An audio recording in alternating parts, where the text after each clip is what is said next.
শুভ সকাল বন্ধুরা। স্বামীজিকে নিয়ে আজকে শুরু করছি। স্বামীজির জীবনের একটা খুব সুন্দর ঘটনা আছে।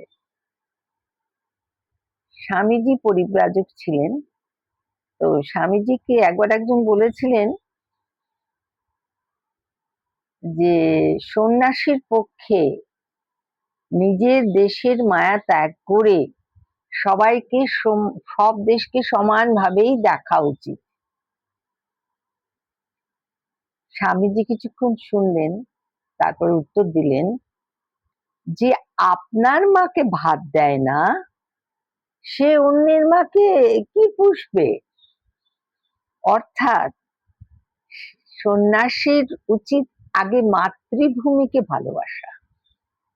নিজের দেশকেই যে ভালোবাসতে পারে না, সে গোটা পৃথিবীকে আপন করে নেবে কি করে। প্রথমে স্বদেশ প্রেম, তারপর স্বদেশ প্রেমের সিঁড়ি বেয়ে বিশ্বপ্রেম। ভারী সুন্দর বলেছে।